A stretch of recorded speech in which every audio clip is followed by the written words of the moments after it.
Halo semuanya, bertemu lagi dengan Triadi di sini.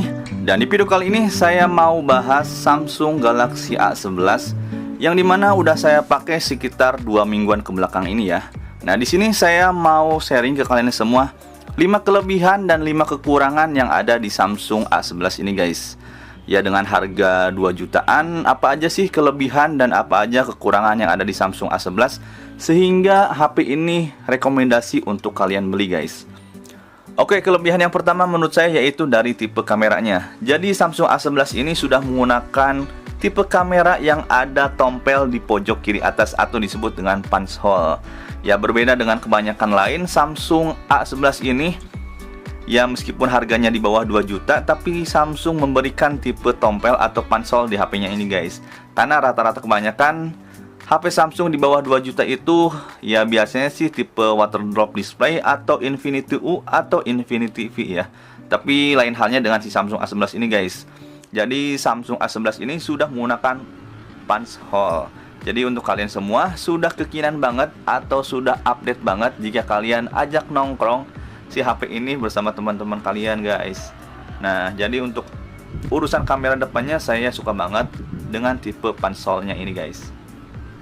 Oke, lanjut ke kelebihan yang kedua yaitu dengan adanya konfigurasi triple slot SIM guys.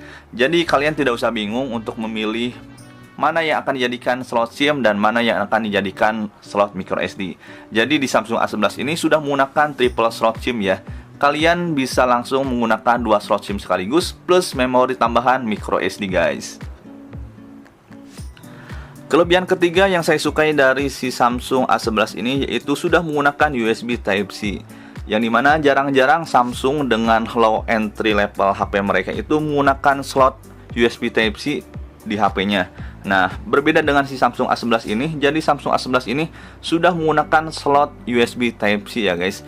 Ya, jadi mungkin ini standarisasi baru dari si Samsung dengan menggunakan slot USB Type-C. Ya, mungkin di sini Samsung ingin mempermudah para penggunanya yang dimana di zaman sekarang atau di tahun 2020 ini sudah kebanyakan HP menggunakan slot USB Type-C ya. Ya, menurut saya pun kalau sekarang masih menggunakan micro USB sangat ketinggalan zaman ya untuk di tahun 2020 ini guys. Nah, kelebihan yang keempat yaitu dari baterainya. Nah, meskipun baterai dari Samsung A11 ini berkapasitas 4000 mAh, tapi menurut saya baterainya ini sangat awet guys. Nah, saya cas pagi hari sekitar jam 7 100% dan sekitar jam 7 malam itu masih menyisakan baterai sekitar 20-15% guys. Nah, menurut saya ini cukup lumayan bagus dan awet banget lah untuk ukuran HP dengan 4000 mAh dari si Samsung guys.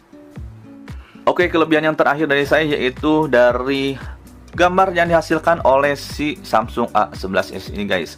Ya, meskipun Samsung A11 ini belum menggunakan Super AMOLED khas dari Samsung, tapi Samsung A11 ini menggunakan tipe layar dari PLS TFT, yang dimana tipe layar ini merupakan tipe yang dikembangkan oleh Samsung itu sendiri, yang menjadikan gambar itu lebih terang, lebih hidup, dan lebih natural.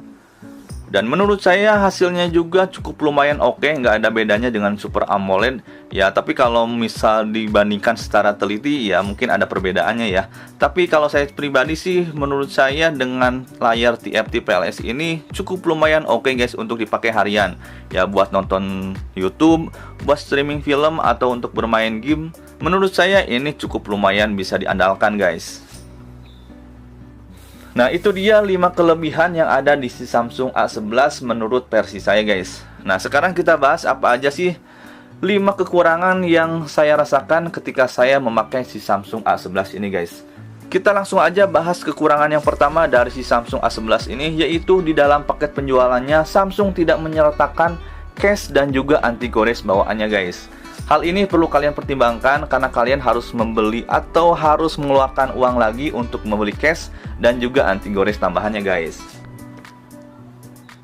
Nah, kekurangan kedua yang menurut saya ini hal kecil tapi ya sebagian orang mungkin bisa dianggap kecil atau bisa dianggap besar ya, yaitu adanya bump di antara kameranya guys. Jadi di kamera belakangnya ini ada sedikit bump yang menonjol sehingga jika diletakkan di bidang datar ini bisa mengakibatkan adanya gesekan-gesekan guys.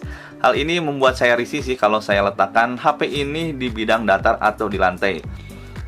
Kebetulan kan Samsung nggak menyertakan case bawaannya ya, jadi Ya kalau kita langsung beli terus kita langsung pakai HP-nya, ini bisa mengakibatkan si kamera itu langsung lecet guys kalau kita langsung pakai dan kita taruh HP-nya di meja atau di lantai. Oke, kita lanjut ke kekurangan yang ketiga menurut saya, yaitu ada di memori yang dibawa oleh si Samsung A11 ini. Untuk RAM-nya sendiri, Samsung A11 ini membawa RAM dengan varian 3GB dan internal sebesar 32GB. Yang menurut saya di zaman sekarang di tahun 2020, 32GB itu sangat kurang ya.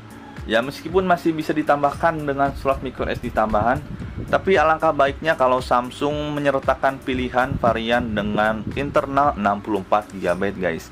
Jadi kalian bisa memilih apakah cukup dengan 32GB atau 64GB. Karena menurut saya pribadi 32GB di tahun 2020 itu masih sangat kurang ya guys. Standar minimal sekarang menurut saya itu 64GB. Ya dengan kebutuhan foto dan video saya, menurut saya 64GB itu standar minimal pembelian HP di tahun 2020 guys. Nah kekurangan yang keempat menurut saya itu terletak pada bezelnya ya guys. Bezelnya itu cukup lumayan tebal, dan menurut saya ini mengingatkan saya pada iPhone XR yang udah saya pakai sekitar beberapa bulan ke belakang. Dan bezelnya itu sama-sama tebal dan menurut saya seperti sama banget guys. Nah mungkin hal ini bisa menjadi pertimbangan untuk kalian yang suka dengan bezel tebal atau bezel tipis, dan ini perlu diperhatikan untuk kalian guys. Ya siapa tahu kalian gak suka dengan bezel tebal. Nah kalian bisa memperhatikan dari hal kecil ini guys. Nah kekurangan terakhir menurut saya dari Samsung A11 ini yaitu terletak pada casing belakangnya guys.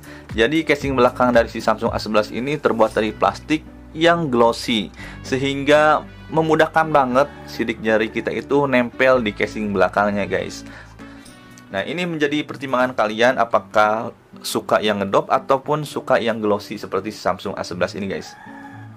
Oke guys, jadi mungkin itu aja 5 kelebihan dan 5 kekurangan yang ada di Samsung A11 yang udah saya pakai sekitar 2 mingguan ke belakang ya. Dan mudah-mudahan video ini menjadi referensi untuk kalian yang sedang mencari apa aja sih kelebihan dan kekurangan dari si Samsung A11 ini guys. Oke, semoga video ini bermanfaat untuk kalian semua, dan sampai jumpa di video saya selanjutnya. Triadi di sini mohon pamit. Goodbye.